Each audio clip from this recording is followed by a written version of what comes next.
Boa noite para todos. Sejam bem-vindos à nossa Casa Humberto de Campos.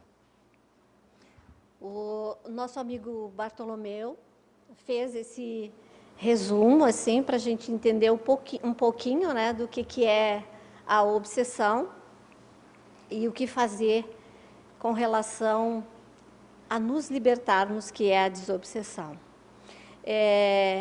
Vários autores espíritas nos dizem que a obsessão é um dos flagelos da humanidade na Terra, que ninguém aqui no planeta pode se gabar de dizer que nunca passou por uma obsessão. Todos nós estamos sujeitos à obsessão. Todos nós. Se não vivenciamos, iremos vivenciar. Estamos sujeitos, não é?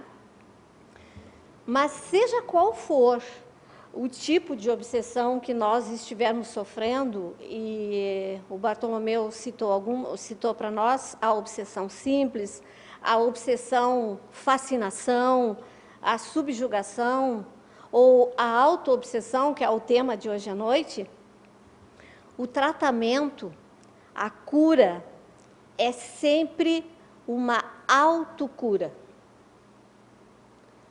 Vou repetir, seja qual for o tipo da obsessão que nós estamos vivenciando, o tratamento é uma autocura.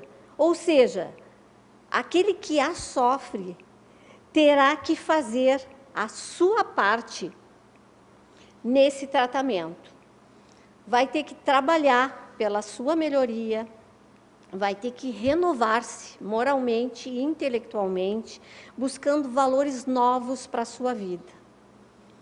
Se faz necessário que ele se renove para sair dessa sintonia que ele está vivendo. Não vai bastar vir até a nossa casa, até uma casa espírita, 3 vezes seguido. Aí eu vou lá, assisto a palestra, a exposição doutrinária por 3 vezes, 3 dias consecutivos, 3 terças consecutivas, ou 3 quintas-feiras consecutivas, ou 5, e aí já estou liberto. Não é assim que funciona. Não é assim. Eu realmente vou ter que colocar em prática aquilo que eu estou ouvindo, aquilo que está me sendo sugerido, para que eu realmente consiga me libertar da obsessão. Que o trabalho que a gente se propõe a fazer aqui, trazendo um estudo relacionado à obsessão, a essa leitura que foi feita, é o esclarecimento, para que a gente saiba o que fazer para nos libertar da obsessão. Mas a tarefa é nossa. Não é da casa espírita. Não é uma sequência mística de 3 vezes seguidas ou 5 vezes seguidas para que eu possa me libertar. É uma autocura. Eu vou realmente precisar colocar em prática aquilo que eu estou aprendendo.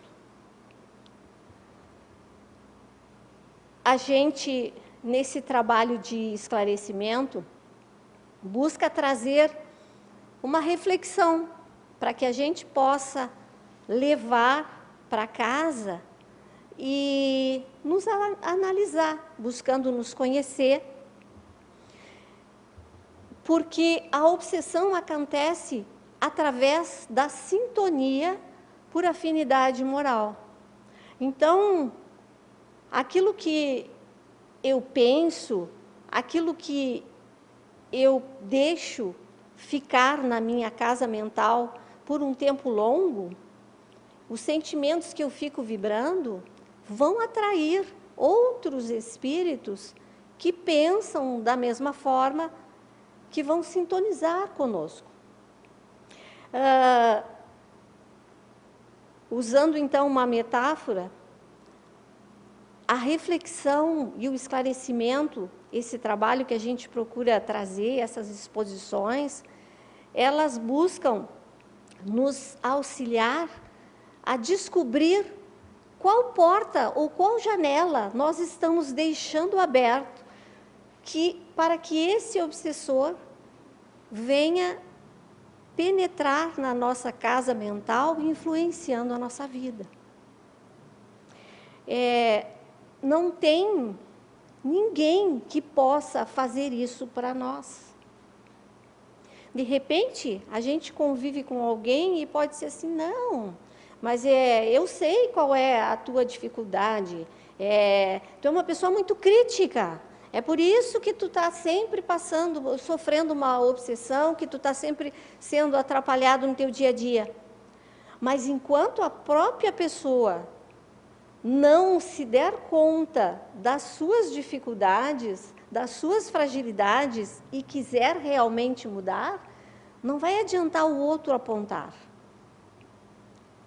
Então, esse trabalho de exposição que a gente procura fazer tem esse objetivo, que a gente procure refletir para nos conhecer, para nos analisar e descobrir qual é a porta, qual é a janela, qual é o nosso ponto frágil que está fazendo com que nós sejamos constantemente, negativamente influenciados por espíritos encarnados ou desencarnados. Qual é a nossa fraqueza? Então, será talvez o meu proceder com os familiares, com os colegas, no meu trabalho? Será que é o meu proceder com os vizinhos? Será talvez o meu mau humor constante? A tristeza que eu deixo ficar? A irritação constante? A maledicência? Aliás, a maledicência é um hábito muito difícil da pessoa se dar conta que faz, que pratica, que tem esse hábito, né? Porque, normalmente, quando a gente encontra uma pessoa maledicente, ela está colocando aquilo de uma forma tão tranquila, as críticas, as colocações que ela faz, que ela não está se dando conta que ela está falando de alguém, que ela está prejudicando. Ela só está contando um fato, uma situação, sem pensar, sem analisar.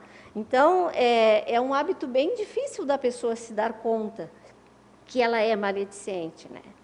Será talvez desejo de me vingar de alguém por alguma coisa ruim que me fez? Ou talvez o não aceitar as situações novas que a vida nos oferece, ficar me prendendo ao passado, achando que nada pode ser modificado e deixando de ver as oportunidades novas que surgem no nosso dia a dia? Será talvez essa janela, essa porta que eu estou deixando aberta?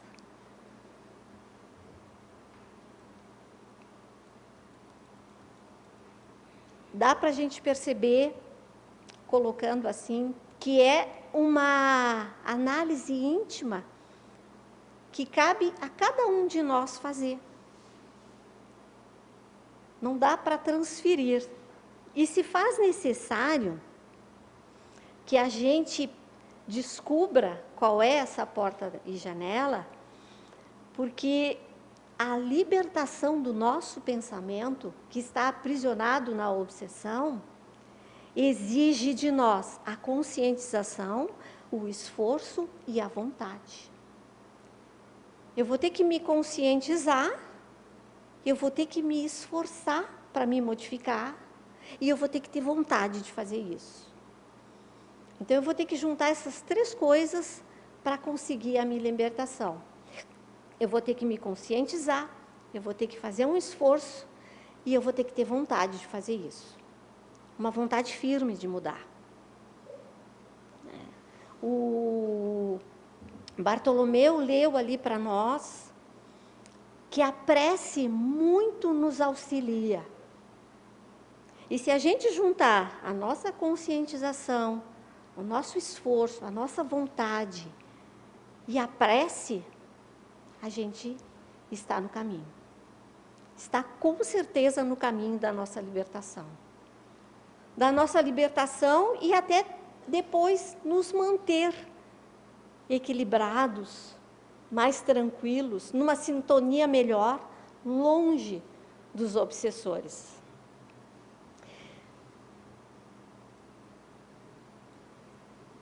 Trouxe essas coisas para a gente iniciar o nosso estudo, já falando assim direto, para que a gente depois possa entrar no nosso tema, que é a autoobsessão.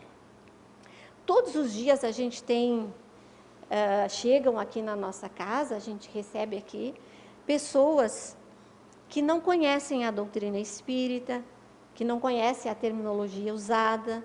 Tem pessoas aqui que chegam aqui pela primeira vez, não é? E aí, a gente, para entrar no tema, tem que mais ou menos trazer um pouquinho do que a doutrina espírita tem para nos oferecer. E a primeira coisa a dizer é quem somos? Quem somos nós? O que nós estamos fazendo aqui? De onde viemos e para onde iremos?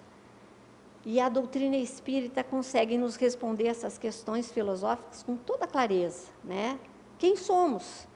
Somos todos nós espíritos imortais, filhos de Deus.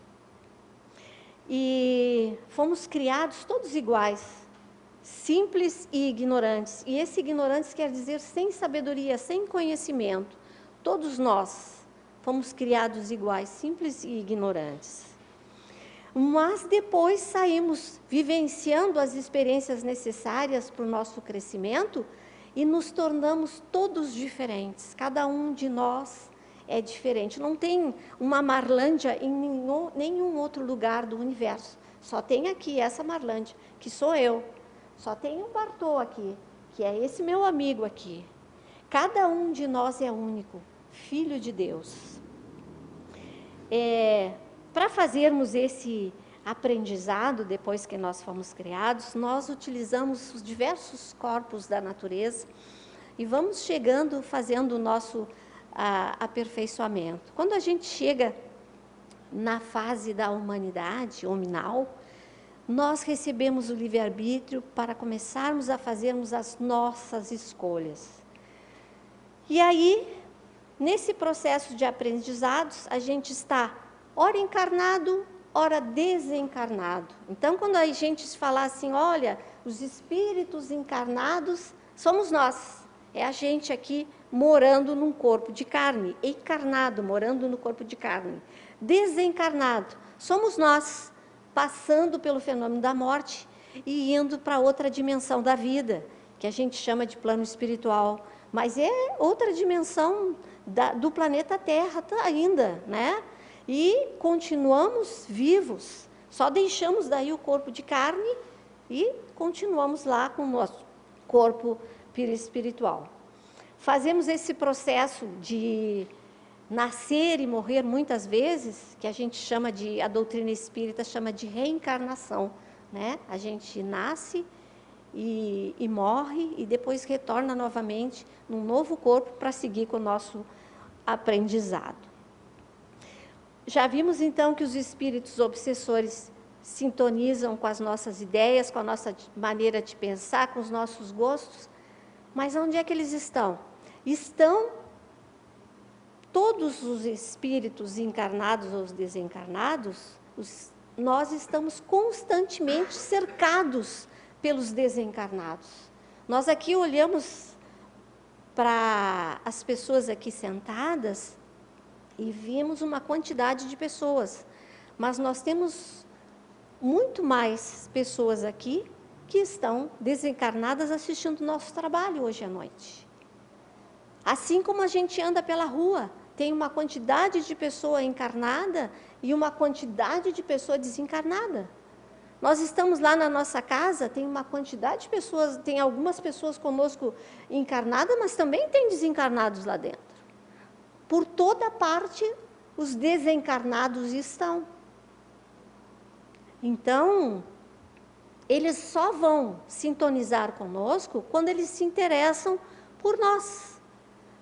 Aqueles que gostam de nós, que nos amam, cada um de nós tem o seu anjo da guarda, seu espírito protetor, seu espírito amigo, podemos chamar como quiser, ele está ao nosso lado, cada um de nós tem um. É um espírito desencarnado que vela por nós, mas ele não é um obsessor. Ele nos inspira no bem, né? Nos convida, através da intuição, do pensamento, para que a gente faça melhores escolhas, né? De acordo com os ensinamentos de Jesus, mas ele nos deixa livre para agir. Se a gente quiser seguir os conselhos, ele, muito bem, se nós não quisermos, ele não nos obsidia.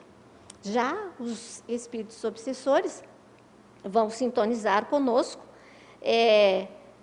porque às vezes querem se vingar de nós por alguma coisa que nós fizemos em encarnações anteriores, ou simplesmente porque sintonizam com as nossas ideias, com os nossos gostos, se afinizam conosco, com aquilo que a gente pensa, com aquilo que a gente sente, com aquilo que a gente faz. Mas, mesmo os espíritos obsessores, eles que estão ali ao nosso lado, não só vão realmente nos obsidiar quando nós oferecermos um terreno propício para isso. Nós é que vamos ter que deixar a porta e a janela aberta para que essa obsessão aconteça. Não estaremos sofrendo uma obsessão se nós estivermos sintonizados, vibrando, né, no bem, trabalhando no bem, fazendo uma oração. Nós, mesmo que os espíritos obsessores estejam por ali, eles não vão conseguir nos alcançar e sintonizar conosco, porque nós vamos estar vibrando de uma forma mais alta, uma vibração mais alta do que eles podem alcançar.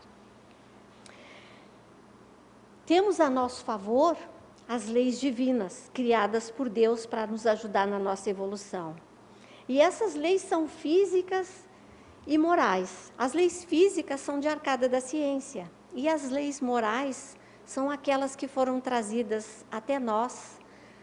Primeiro, aqui para nós aqui do Ocidente, chegou primeiro através de Moisés, depois veio Jesus, e por último a doutrina espírita, que é o Consolador prometido por Jesus, que nos esclarece tudo aquilo que Jesus veio nos trazer. Mas houve também outros espíritos no Oriente que também trouxeram a mensagem divina, as leis. Mas a lei divina já está gravada na nossa consciência. Esses espíritos vieram nos lembrar para que a gente pudesse colocar em prática. E desses consoladores que a gente recebeu, o que nos deixa mais claro é Jesus de Nazaré com a lei de amor e a doutrina espírita, que nos esclarece exatamente isso que eu estava dizendo agora. Quem somos, o que nós estamos fazendo aqui, não é? E da onde nós viemos. Acabei de dizer, depois de tudo isso, respondendo todas essas perguntas. Somos espíritos mortais, viemos do plano espiritual, vamos retornar para lá, e estamos todos nós aqui vivenciando experiências necessárias para a nossa evolução. Todos nós, sem exceção. E agora vamos entrar no nosso estudo, a auto-obsessão. Nos diz Allan Kardec, no livro Obras Póstumas, que não raro o homem é o obsessor de si mesmo. E aí, às vezes, a gente diz assim, e se eu tivesse feito diferente naquela hora? Mas se eu tivesse ficado quieto, se eu tivesse ficado calado, eu poderia ter evitado tal coisa. Mas por que eu não falei tal coisa? Para fulano ou para ciclano, por que eu não falei naquela hora? As pessoas estão me julgando, me observando, me condenando. eu sou assim mesmo, um desastre, um fracassado, eu não tenho jeito. Eu não sou capaz, eu não consigo, eu não posso, eu tenho medo. Eu tenho que controlar tudo, é do meu jeito. Se não é do meu jeito, não fica bom, não fica certo. Quem de nós já não disse uma dessas frases? Quem de nós já não passou por uma situação no seu dia a dia, na convivência com um colega de trabalho, com um familiar, que não disse uma frase dessa? Quem de nós? E às vezes a gente fica matutando aquilo por dias, por meses e por anos. Isso é a autoobsessão. É essa tortura mental que a gente faz conosco mesmo. Nós ficamos nos cobrando atitudes que não tivemos no passado, ou ações que a gente não teve, né? Nos sentimos que estamos sendo julgados, criticados. Então, queremos que as coisas sejam sempre do nosso jeito. Todas essas atitudes fazem parte da autoobsessão. E a autoobsessão é uma porta aberta para os outros tipos de obsessão. Porque nós nunca estamos sozinhos. Foi isso que eu estava colocando antes. Quando eu estava colocando um pouquinho da parte básica do nosso estudo da doutrina espírita. Que nós nunca estamos sozinhos.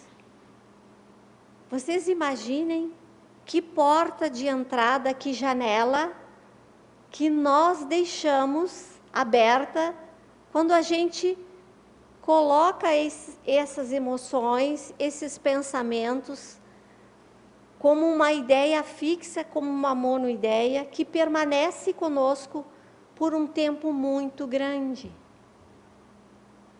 E esse que é o grande ponto da obsessão.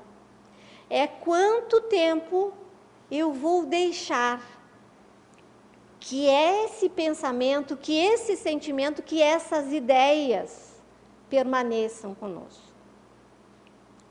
Desejo de vingança, a mágoa, a raiva, o rancor. Né? Quanto tempo isso fica? Quanto mais tempo ficar, os obsessores vão entrar na nossa linha de pensamento e eles não precisam colocar nada lá, nós já colocamos. Não precisam colocar ideias na nossa mente, nós já colocamos. E aí o que eles fazem? Eles aumentam de intensidade aqueles sentimentos que nós já possuímos. Aumentam a intensidade. Se nós emitimos um pensamento, eles colocam mais um sutilmente que combina com aquele e a gente entende que é o nosso e vai, e vai, e vai. Então, toda a autoobsessão é uma porta aberta para os outros tipos de obsessão.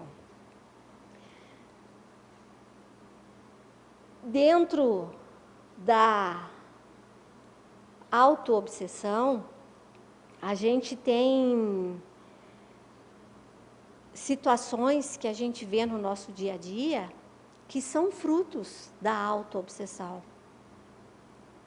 Quando a gente liga a TV, que a gente ouve falar dos feminicídios que acontecem. O que é um feminicídio?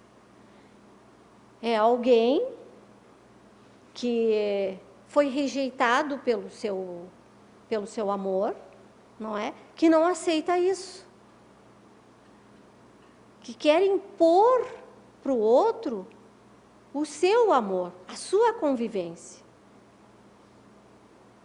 Se não é comigo que esse homem vai viver comigo, e existem mulheres também que fazem isso. Se não vai viver comigo, não vai viver com mais ninguém. Se não vai construir um lar comigo, com o outro não vai ser feliz. Não vou deixar. É eu, é comigo. Eu é que sou capaz de te fazer feliz, ninguém mais.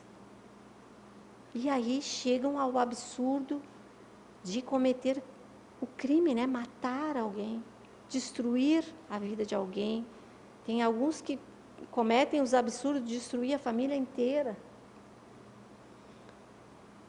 Então, o que a gente tem ali? A auto-obsessão e depois os espíritos obsessores que o empurram, que o impulsionam para aquela atitude drástica, dolorosa, criminosa. Outro caso também que vem da auto-obsessão, que a gente vê também, é o suicídio. Eu não posso, eu não sou capaz de suportar essa situação, isso que a vida está me oferecendo, eu não consigo sair, não é? Esse descontentamento que eu estou vivendo, e começa a remoer, até que acaba também cometendo esse crime contra si próprio, né? E é uma auto-obsessão que depois também vai ter as obsessões que vão ali interferir, aumentar de intensidade a dor, fazer com que a vida realmente perca o sentido. A vaidade também, a vaidade exagerada, né? Quando a gente fala de vaidade, não estou falando do autocuidado, do autoamor, que é necessário para a nossa vida, não é isso, né? Olha, eu me cuido, e é necessário que a gente se cuide, que a gente se goste, que a gente esteja de bem com a vida, né? Quem se ama, quem se gosta, quem se cuida, tem maior capacidade de amar o seu semelhante, de cuidar do seu semelhante, né? De passar essas coisas boas que tem dentro de si, que a gente só pode dar aquilo que a gente tem dentro de nós, né? Se a gente não se gosta, não tem como a gente gostar de alguém realmente. Então, a vaidade que eu estou falando é aquela que é doentia, que é exagerada, é aquelas pessoas que se mutilam, buscando uma beleza inalcançável, porque nunca está satisfeita, porque nunca chega naquele estágio que realmente elas querem. Nunca está bom. Tem meninas que adoecem fazendo dieta para ficar magra, e se olham no espelho e se acham gordas. Vem gordura onde não tem, não é? Isso é também uma auto-obsessão. E, evidentemente, vai levar a situações, a ações mais graves, a partir do momento em que começa a receber a interferência do obsessor. Aquele que, de repente, quer se vingar, ou aquele que simplesmente sintonizou. Então, agravando o seu sofrimento, agravando a sua dor. A doença psicossomática, a Sueli Caldas Schubert, no seu livro aqui, Obsessão e Desobsessão, eu vou pedir licença para ler um trechinho aqui marcado. Que aí ela diz assim: tais pessoas são doentes da alma, percorrem os consultórios médicos em busca do diagnóstico impossível para a medicina terrena. São obsessores de si mesmos, vivendo um passado do qual não conseguem fugir. No porão de suas recordações estão vivos os fantasmas de suas vítimas, ou se reencontram com os a quem se acumpliciaram e que quase sempre os requisitam para a manutenção do conúbio degradante de outrora. Um médico espírita disse-nos certas vezes que é incalculável o número de pessoas que comparecem aos consultórios queixando-se dos mais diversos males para os quais não existem medicamentos eficazes e que são tipicamente portadores de autoobsessão. São cultivadores de moléstias fantasmas, vivem voltados para si mesmos, preocupando-se em excesso com a própria saúde ou se descuidando dela, descobrindo sintomas, dramatizando as ocorrências mais corriqueiras do dia a dia, sofrendo por antecipação situações que jamais chegarão a se realizar. Esse ponto é bem interessante, né? Sofrendo por antecipação por situações que jamais chegarão a se realizar, flagelando-se com o ciúme, a inveja, o egoísmo, o orgulho, o despotismo e transformando-se em doentes imaginários, vítimas de si próprios, atormentados por si mesmos. Esse estado mental abre campo para os desencarnados menos felizes, que dele se aproveitam para se aproximarem, instalando-se aí sim o desequilíbrio por obsessão.